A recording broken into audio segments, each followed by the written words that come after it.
तामग्निवर्णां तपसा ज्वलन्तीं वैरोचिनीं कर्मफलेषु दुष्टां दुर्गां देवीं शरणमहं प्रपद्ये महीसुरान्नासीत्येति नमः।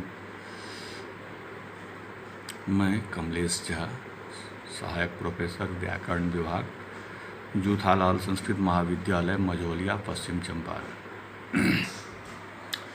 मैं आज शास्त्रीय तृतीय खंड के छात्रों के लिए, इनका विषय व्याकरण है, उनको पंचम पत्र के रूप में पढ़ाई जाने वाली पुस्तक परम लघु मंजूषा, जिनका निपातार्थ निरूपण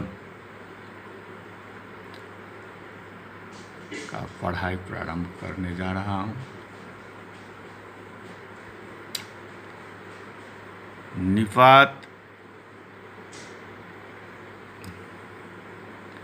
निपातों को द्योतक मानना चाहिए या वाचक?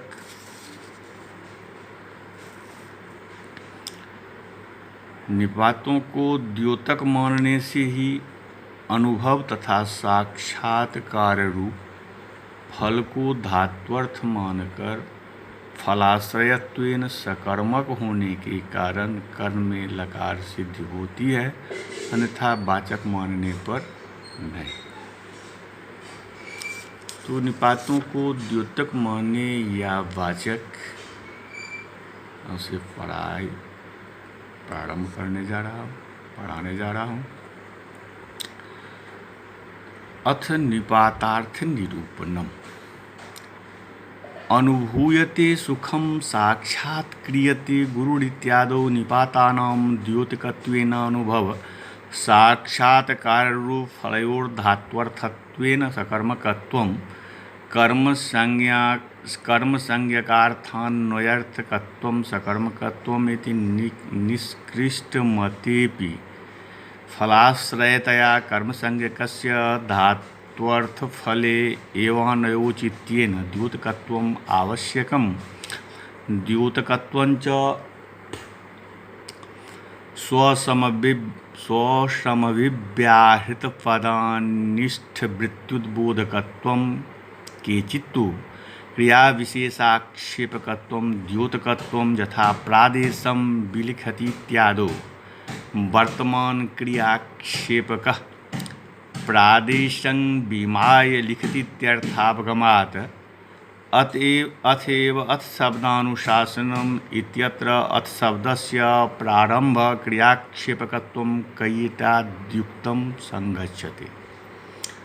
क्वचित्तु संबंध परिच्छेदकत्वं द्योतकत्वं, यथा कर्मप्रवचनीयानां विशिष्टस्य न धातुत्वं आपाठात् अडाद्य व्यवस्थापत्यश्च। इसकी व्याख्या करते हुए कहना है कि इदानीं निपातानां द्योतकत्वं वाचकत्वं वेति विचार आरभते। अनुभूयते सुखम् इति। अनुभूयते सुखं साक्षात् क्रियते गुरुरित्यत्र अनुभवाद्यर्थो यदि धातोः स्वीक्रियते तदा भवतीत्यत्रापि तत्प्रत्ययापत्तिरतो धातोरनुभवाद्यर्थो न मंतव्यः। स चार्थो यदि उपसर्गस्य मन्यते तदा प्रकृत्यर्थान्वितस्वार्थबोधकत्वम् इति व्युत्पत्त्या आख्यातार्थे उपसर्गस्य अन्वयो न स्यात्। यदि उपसर्ग विशिष्ट धातु साचार्थो मन्येत, यदि उपसर्ग विशिष्ट धातु सचार्थो मन्येत तदा विशिष्टानुपूर्व्याः शक्ततावच्छेदकत्वे गौरवं स्यादित्येतत् सर्वं मनस्याभिसन्धाय उपसर्गाणां द्योतकत्वमेव मन्यते नागेशेन। निपातानां द्योतकत्वे सत्येव ज्ञायते घट इतिवत् देवदत्तादि संवेत विषयतयाश्रय सुखस्य देवदत्तादि संवेत विषयतयाश्रय सुखस्य प्रकृति धात्वर्थ फलाश्रयत्वात् कर्तुरिति कर्म संज्ञायां साक्षात् क्रियते इत्यत्र करोतेरुत्पादनार्थे प्रसिद्धावपि साक्षात् पदसामीप्येन प्रत्यक्षात्मक ज्ञानार्थ प्रतीत्या तज्जन्य निरूपित धात्वर्थ फलाश्रयतया गुरोस्तत्सूत्रेणैव कर्मसंज्ञया च धातुः सकर्मकतया तत्र तत्र कर्मणि अक्तादयो भवन्तीति बोध्यम्। कर्मसंज्ञकार्थान्वयर्थकत्वं कर्मसंज्ञकार्थान्वयर्थकत्वं सकर्मकत्वम् अर्थात् संज्ञकार्थनिष्ठ विषयता निरूपित विषयतावदर्थ निरूपित वृत्तिमत्वम् इति निष्कृष्ट लक्षणेपि कर्म संज्ञक सुखाद्यर्थ निष्ठ विषयतया निरूपित विषयतायाः अनुभवाद्यर्थे सत्वेन तन्निरूपित वृत्तित्वं धातोरपि अस्तीति लक्षण समन्वयः।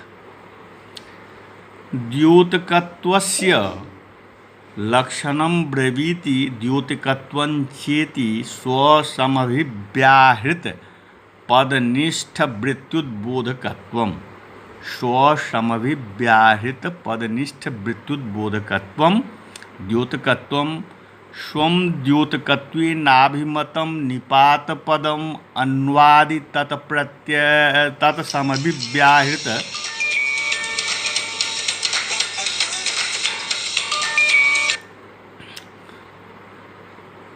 पदनिष्ठ वृत्त्युद्बोधक स्वं द्योतकत्वेनाभिमतं निपातपदम् अन्वादि तत्समभिव्याहृत धातुनिष्ठानुभवार्थ निरूपित वृत्त्युद्बोधकत्वम् अन्वादीनामिति लक्षण समन्वयः। क्वचिदिति क्रियाविशेषाक्षेपकत्वं द्योतकत्वं तत्राक्षेपकत्वं च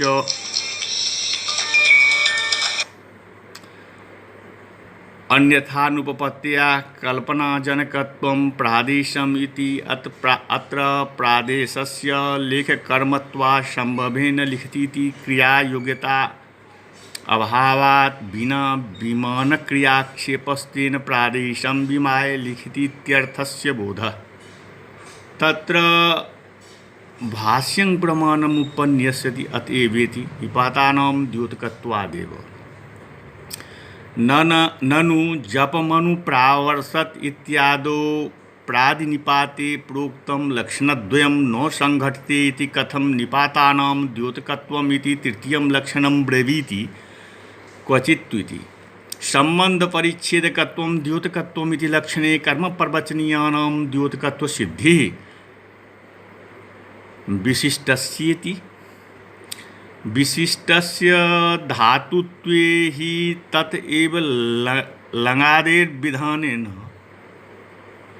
विशिष्टे वांग संज्ञायां लुङ् लङ् लृङ् सुदात्तः इत्यनेन आडागमे उपसर्गात् पूर्वमेव स्यात् यथा लिटि धातुरणभ्यासस्य इति द्वित्वं निपात विशिष्ट धात्वयवस्य प्रथमैकाचः क्वचित् द्वितीयैकाचस्य स्यात् इत्यवधेयम्। अर्थात अनुभूयते सुखम साक्षात् क्रियते गुरु इत्यादि स्थलों में निपातों को द्योतक मानने ही से अनुभव तथा साक्षात्कार रूप फल को धात्वर्थ मानकर फलाश्रयत्वेन सकर्मक होने के कारण कर्म में लकार सिद्धि होती है, अन्यथा वाचक मानने पर नहीं होगी। कर्म संज्ञकार्थान्वयर्थकत्वं सकर्मकत्वम् अर्थात कर्म संज्ञक पदार्थ के साथ जिसका अन्वय हो वो सकर्मक धातु है। इस निष्कृष्ट मानने पर भी फलाश्रय होने से कर्म संज्ञक पदार्थ के धात्वर्थ फल ही में अन्वय होना उचित है। इसलिए निपातों को द्योतक मानना आवश्यक है। द्योतकत्व के लक्षण का सारांश यह है कि स्वपद से निपात लिया जाता है। तत्समभिव्याहृत जो पद भवति गच्छति इत्यादि उसमें रहने वाला जो अनुभवादि अर्थ, तन्निरूपित जो शक्ति, उस शक्ति को बोध कराने वाला द्योतक है। अर्थात निपात के साथ रहने वाले पदों की शक्ति का बोधक द्योतक है। कहीं कहीं क्रिया विशेष का भी आक्षेपक है, वह द्योतक कहता है। जैसे प्रादेशम विलिखति, यहाँ बी उपसर्ग से विमानक क्रिया का आक्षेप होता है, इसीलिए प्रादेश मात्र नाप कर लिखता है, यह अर्थ होता है। इसीलिए महाभाष्य में अथ शब्दानुशासनम, यहाँ पर अथ शब्द प्रारंभ क्रिया का आक्षेपक है, यह कैयट का कहना संगत होता है। कहीं कहीं पर संबंध का परिच्छेदक अर्थात उद्बोधक भी द्योतक होता है। जैसे कर्म प्रवचनीय संज्ञा जिसकी होती है वह अन्वादि संबंध का बोधक है। उपसर्ग विशिष्ट को धातु संज्ञा नहीं होती है, क्योंकि भुआदि गण में उसका पाठ नहीं है। दूसरी बात यह है कि उपसर्ग विशिष्ट को धातु संज्ञा होने से उपसर्ग से पहले अट होने लगेगा। जत्तु तार्किकाः उपसर्गाणां द्योतकत्वं तदितर निपातानां वाचकत्वं साक्षात् प्रत्यक्ष तुल्योः इति कोशात् नमः पदेन देवाय नमः इत्यादो नमस्कारार्थस्य दानावसरे गवे नमः इत्यत्र पूजार्थस्य प्रसिद्धत्वाच्च। सकर्मकत्वञ्च स्वसमभिव्याहृत निपातान्यतरार्थ फलव्यधिकरण व्यापारवाचकत्वं, कर्मत्वञ्च स्वसमभिव्याहृत निपातान्यतरार्थ फलशालित्वम् इत्याहुः। तन्न वैषम्ये बीजाभावात् अनुभूयते इत्यनेन साक्षात् क्रियत इत्यस्य समन्वयात् नामार्थ धात्वर्थयोरभेदेन साक्षात् अन्वयाभावात् निपातार्थ धात्वर्थयोरन्यस्यैवाभ असंभवात् निपातार्थ फलाश्रयत्वेपि धात्वर्थान्वयं विना कर्मत्वानुपपत्तिश्च। निपातोपसर्ग विषये तार्किका मतं प्रदर्श्य खण्डयति यत्विति उपसर्गाणां द्योतकम् इति। अत्र तार्किकानाम् अयम् अनुमानप्रकारः उपसर्गो द्योतकः उपसर्गत्वात् इति। ननु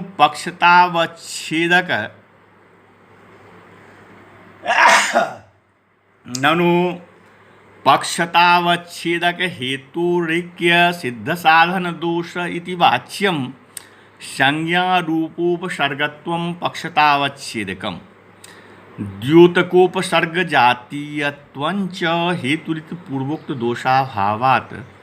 ननु उपसर्गाणां द्योतकत्व साधने शक्ति संबंधेन निपातपदवत्व रूपमखण्डं वा निपातत्वं पक्षतावच्छेदके कृत्य निपातत्वेनैव हेतुना वाचकत्वाभाव साधनं युक्तं प्रमाणानां सामान्ये निपातादिति। प्रमाणानां सामान्ये पक्षपातादिति चेन्न ततोपि सामान्यधर्माव्ययत्वावच्छेदेनैव तत्सिद्ध्यापत्तिः।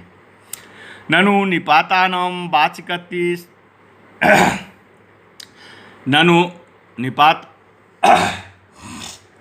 ननु निपातानां वाचकत्वे साक्षात्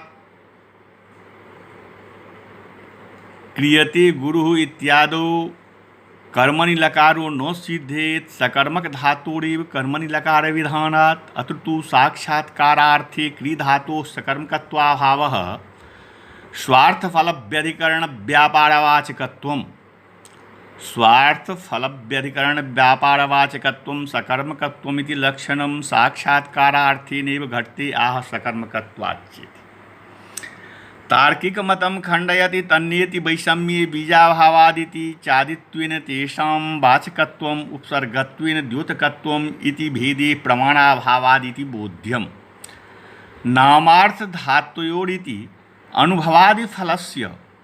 अनुभवादिफलस्य निपातवाच्यत्वे तस्य अनुकूलत्वरूपभेद संसर्गेणैव धात्वर्थव्यापारेणान्वयो वाच्यः स च असंभवी नामार्थ धात्वर्थयोर्भेदेन साक्षात् अन्वयो अभ्युत्पन्न इति व्युत्पत्तेः अतएव राज्ञः पुरुषः इत्यादौ त्वन्मते राजादेः पुरुषादौ नान्वयः नामार्थे निपातार्थेतरत्वेन संकोचे प्रमाणाभावाच्चेति अलम्। धात्वार्थान्वयं विनेति व्यापार प्रयोज्य फलाश्रयत्वेन इच्छा विषयस्यैव कर्तुरित्येन कर्मसंज्ञा विधानात् क्रियान्वयं विना कारकत्वास्यैवाभाच्य प्रकृतेः कर्मसंज्ञा न स्यादिति तत्त्वम्।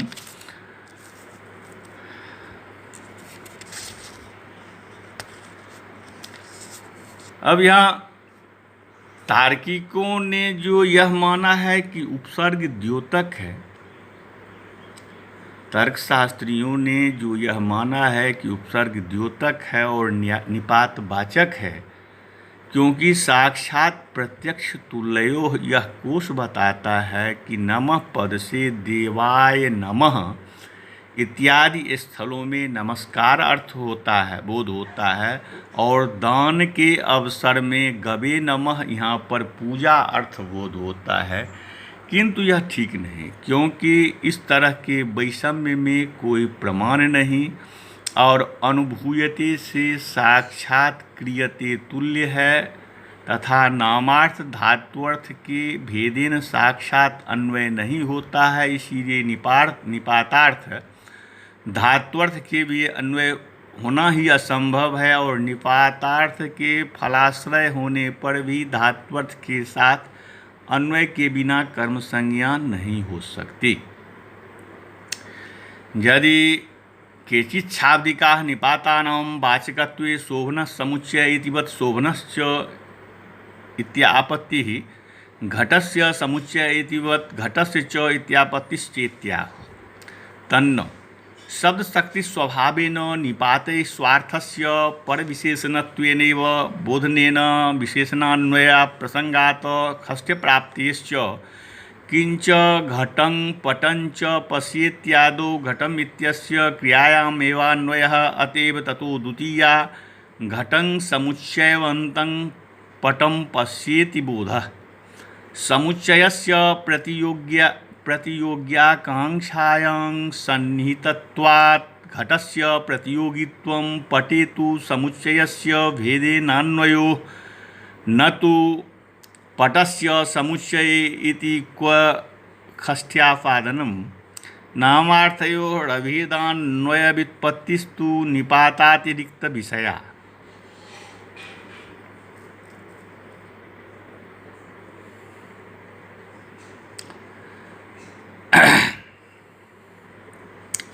प्राचीन वैयाकरणानां मतं प्रदर्श्य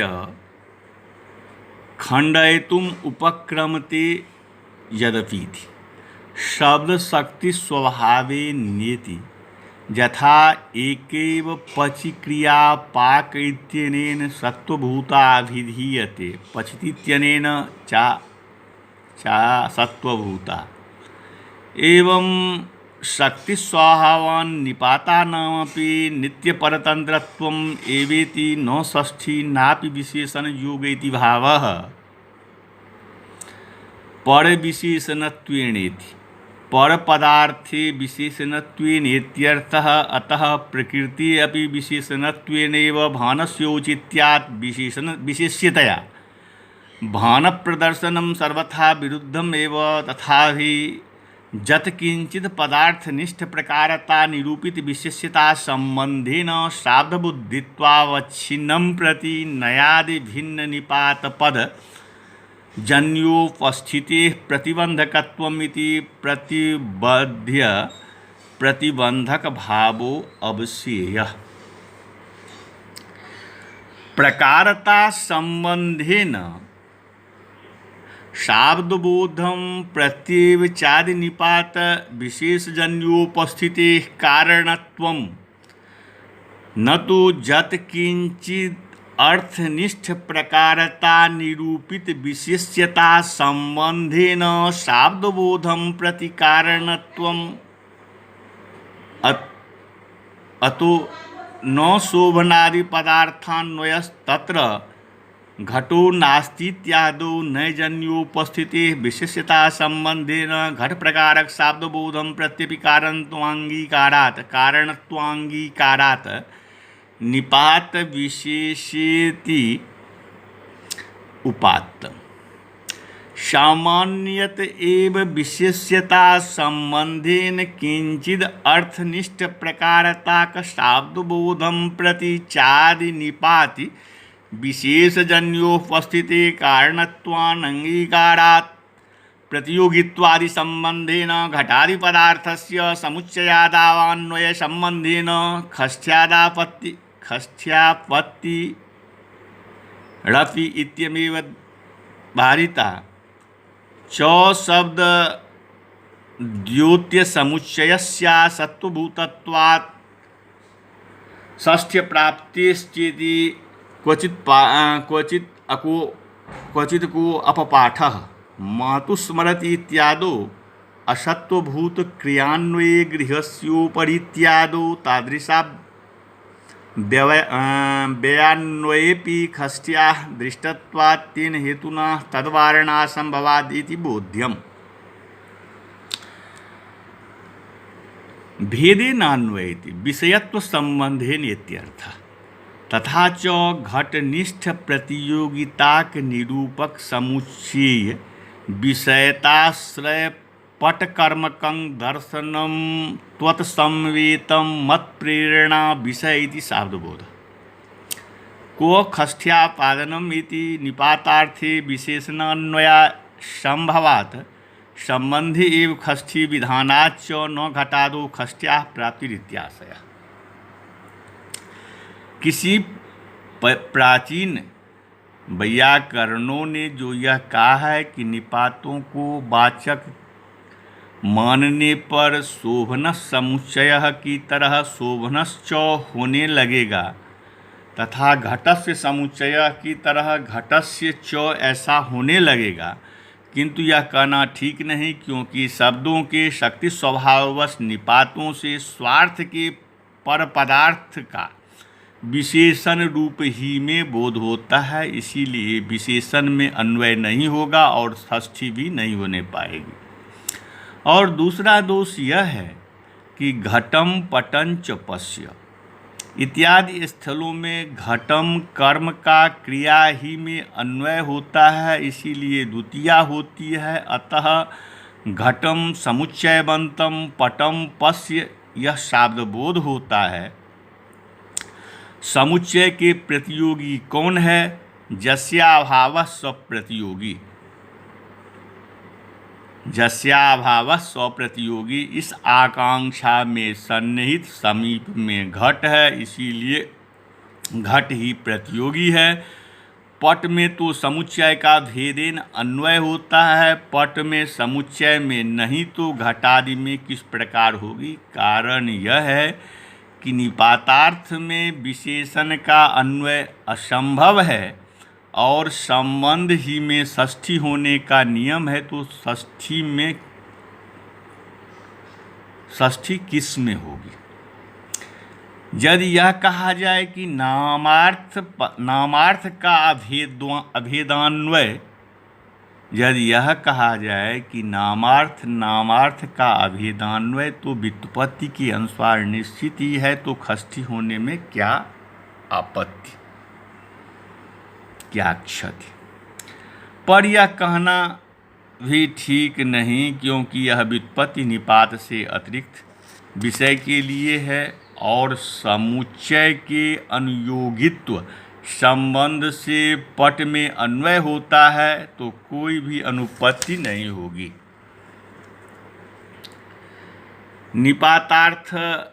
निपातानाम् अर्थवत्वमपि द्योत्यमार्थम् आदायैव शक्तिलक्षणा द्योत्यतया अन्यतम संबंधेन द्योतकत्वासेवार्थवत्वात् न समासे उत्तरपदार्थ प्राधान्यम द्योत्यार्थपेक्षैव प्रतिष्ठते इत्यत्र तिष्ठतिरेव गतिवाची धातूनाम् अनेकार्थत्वात् प्रशब्दस्तु तदर्थगत्या द्वितीयस्य द्योतकः अतएव धातुः पूर्वं साधनेन युज्यते पश्चात् उपसर्गेनेति सिद्धान्तितम्।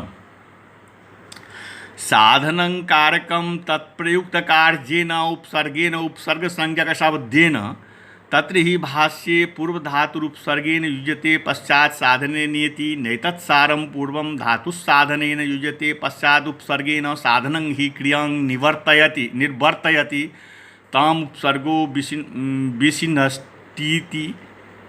विशिनष्टोति सत्यम एव एतत् यत्तु असौ धातुः उपसर्गयोरभिन्न संबन्धस्तम अभ्यन्तरं कृत्वा धातुः साधनमेव युज्यते अवश्यं चेदेवं विज्ञेयं यो हि एवं मन्येत पूर्वं धातुः साधनेन युज्यते पश्चात् उपसर्गेनेति तस्य आस्यते गुरुणा इत्यकर्मकः उपास्यते गुरुरिति अनेन सकर्मकः स्यात् इति। प्राचीन वैयाकरणानां वाचकत्वपक्षे दूषणं निराकृत्य प्राचीन वैयाकरणानां वाचकत्वपक्षे दूषणं निराकृत्य साम्प्रतं द्योतकत्वपक्षेऽपि दोषाभावो नैयायिकान् प्रत्युच्यते निपातानाम् अपीति द्योत्यार्थमादाय वेति एवञ्च अर्थवत् इति सूत्रेण वृत्तिमतो ग्रहणात् प्रातिपदिकत्व सिद्धिरिति बोध्यं बोधकत्वस्येवेति अर्थविषयकबोधजनकत्व प्रकारक भक्ति तात्पर्य विषयता पर्याप्त्यधिकरणस्येवेत्यर्थः। न समासेति नो ब्राह्मणो अब्राह्मणः इत्यस्य आरोपित ब्राह्मण इत्यर्थः आरोपितत्वं नैद्योत्यम् अतएव असर्वस्मै इत्यादौ सर्वनाम संज्ञायां स्मायादेश सिद्धि। उत्तर पदार्थ प्राधान्यमिति यद्यपि पूर्व प्रधानो अव्ययी भावः उत्तर पदार्थ पूर्व पदार्थ प्रधानो अव्ययी भावः उत्तर पदार्थ प्रधानस्तत्पुरुषः इत्यादि कथनं प्राचां प्रवाद इत्युक्तं दीक्षितस्येस्तथापि न तत्पुरुषातिरिक्तं तत् इत्यवसेयं न समासे चापरस्य प्राधान्यात् सर्वनामता इत्यभियुक्तोक्तेः अन्यथा नयर्थस्य विशेष्यत्वे अस इत्यादौ तदादिरुपसर्जनत्वेन सर्वनाम संज्ञानो स्यादिति बोध्यम्। तदर्थगत्यादित्यस्य तदर्थगते स्थाधात्वर्थगते आदित्वस्य द्योतकः तेन प्रतिष्ठते इत्यस्य गन्तुं प्रवर्तत इत्यर्थः। प्रतिष्ठते अर्थ इत्यस्य गन्तुं प्रवर्तत इत्यर्थः प्रवर्तत द्योतक इति। अत्र भुवादिसूत्रस्थं भाष्यमेव मानं तथा हि तत्र हि क्रियावचने धातु उपसर्ग प्रत्ययोः प्रतिषेधः तत्र हि क्रियावचने धातावुपसर्ग प्रत्ययो पृच्छेदः इति वार्तिक खंडनावसरे प्रकृति प्रत्यर्थे वर्तते प्रत्ययः प्रत्यार्थे इति प्रतिपाद्य क्रिया विशेषक उपसर्गः पश्चित्यत्र क्रिया गम्यते तं प्रोविशिनश्च इत्युक्त्वा तत्र धातुरुपसर्ग व्यभिचारवत् अध्येति इत्यादौ उपसर्गस्य धातुव्यभिचारेण निर्वाहं कृत्वा यः तर्हि व्यक्तमर्थान्तरं गम्यते तिष्ठति प्रतिष्ठते इति। आद्ये ब्रजिक्रिया ब्रजगतो आद्ये ब्रजिक्रिया निवृत्तिरन्त्ये ब्रजिक्रिया अतो मन्यामहे उपसर्गकृतमेतद् तेनात्र ब्रजिक्रिया गम्यते इति योऽयं दृष्टापचारः आदिकर्मणि वर्तते नो चेदं नास्ति बहवर्थापि धातवो भवन्ति इति। तप्यादौ यथेक्तं तथापि तिष्ठतिरेव ब्रजक्रियां तन्निवृत्तिः चाह इत्युक्तम्। पूर्वोऽयम् इति अन्यत्रापि प्रयोगात् ततश्चान्यत्रस्य जो अर्थो द्योत्यः स एवाहम् अपीत्यनुमीयते अनेकार्थत्वात् धातूनां तिष्ठतिरेव गतिवाचीति निर्णय इति कैयटः। पूर्वं धातु उपसर्गेनेति विशिष्टा हि क्रिया उपास्यते गुरुः इत्यादि स्थले कार्यार्थं संबध्यते एवञ्चान्तरङ्गत्वात् श्रुति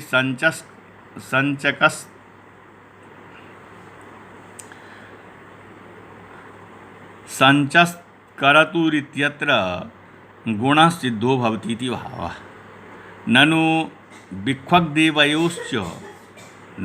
विक्वग्देवयश्च इत्यत्र प्रत्यग्रहणेन तदादिविधेर्ज्ञापितत्वात् कथं धातुपसर्गयोः अन्तरङ्गत्वम् इत्याशयेनाह नैतत्सारम् इति साधनसम्बन्धादेव धात्वर्थ्यस्य साध्वत्वं प्रतीयते क्रियायामेव उपसर्गा विशेषं द्योतयन्ति इति तत्त्वम्। पश्चात् उपसर्गेनेति अतएव प्रत्ययः इति निर्देशः संगच्छते निर्वर्तयति जनयति तां क्रियां विशिनश्च विशेषरूपेण बोधयति। सत्यमेवमेतदिति पूर्वं धातुः साधनेन युज्यते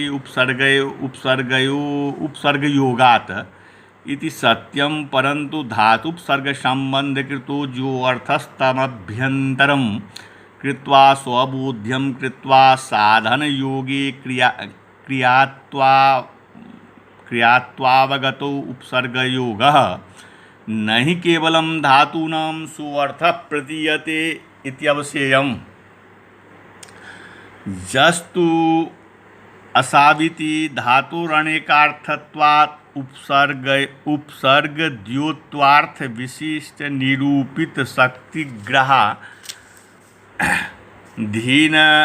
तादृश विशिष्टार्थोपस्थितो केवलार्थ निरूपित शक्तिग्रहाधीन केवलार्थोपस्थितौ च तात्पर्य संदेहे तत्तद उपसर्ग समभिव्यावहार ज्ञान रूप प्रकरण वालात् विशिष्टार्थ